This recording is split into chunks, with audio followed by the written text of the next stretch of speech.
Hi, I'm Ellen from Ochre and Okra. This is Chioma, our business manager.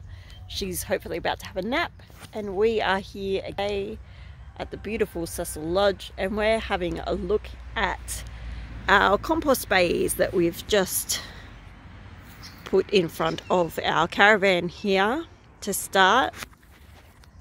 The reason that we put it here was that we already have this sandstone wall behind to make it a bit easier.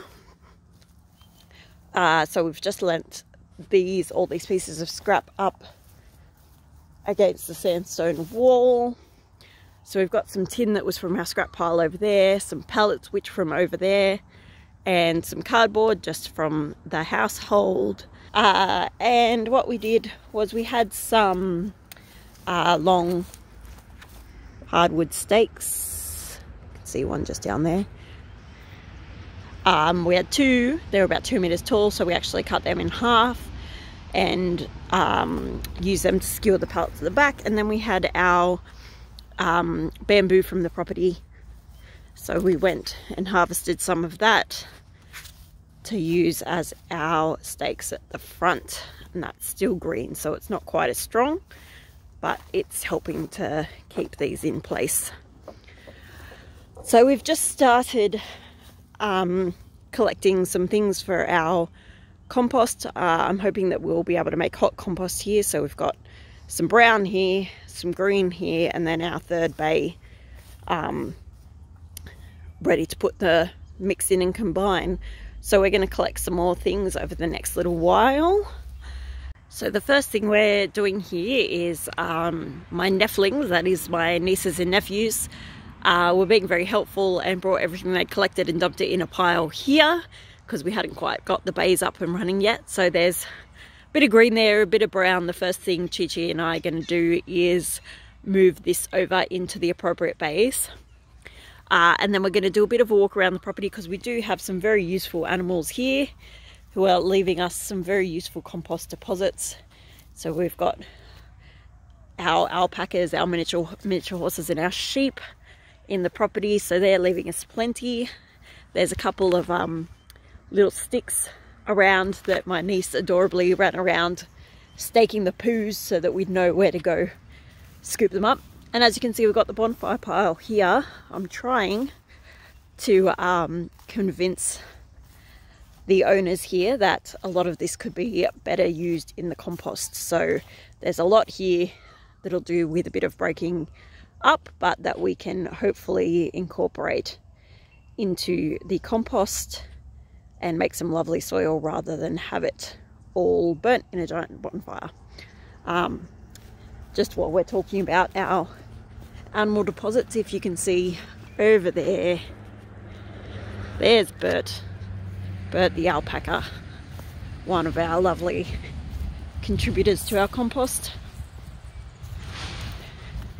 So he just hangs out at this paddock next door to what will be our permaculture demonstration site. Alright, so I'll start shoveling and see how we go.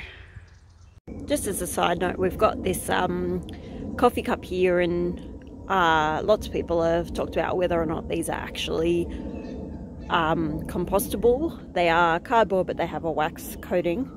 So I'll chuck this one in with the brown and we'll see what happens to it after it's gone through the hot compost. So one of the lovely things on working at an old property like this is the types of things that we find around. So I went to look for a garden fork and went to the old shed and found this beauty. I'm actually picking up those bits of green for the compost, so I'm not forking the soil, so this is the perfect thing.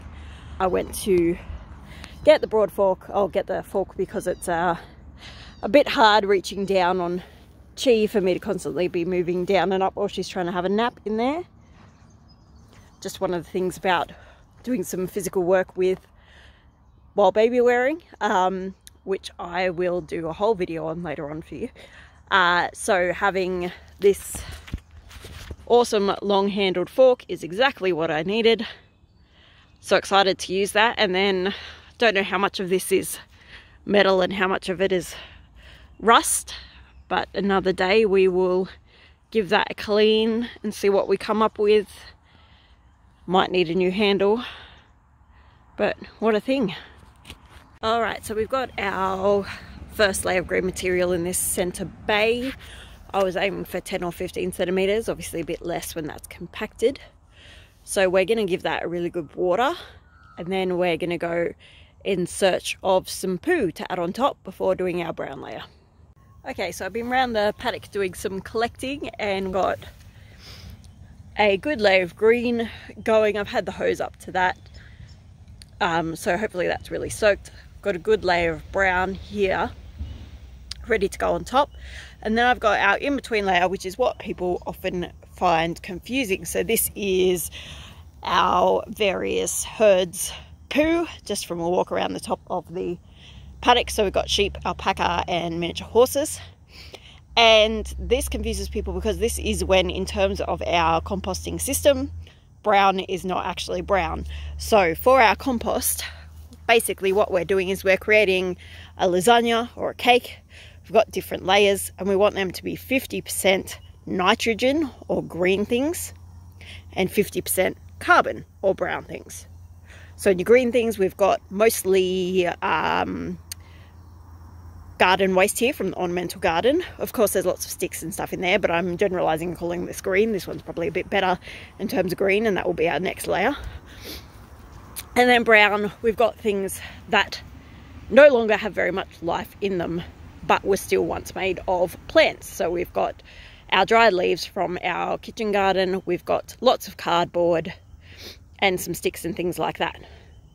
So that will make our next layer. Now, either the in-between layer or the layer that'll go on top of that, the third layer, is this.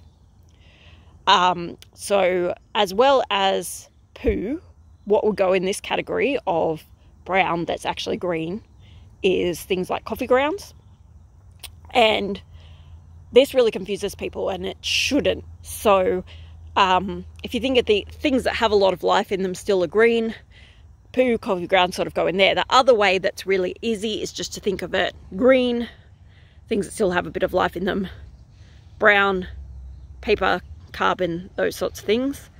And our poo and our coffee grounds are booster. So that's an extra oomph that you can add as a third layer, and you don't want nearly as much of that in terms of the ratio for the others. All right, you could also include kitchen scraps in this category. Some people do that, some people chuck it in as green, up to you. All right, so we're gonna do our booster layer on top, keep on giving it good water, and then we're gonna do a brown layer, and then we'll probably finish up and go have some lunch. So let's see how we go with that.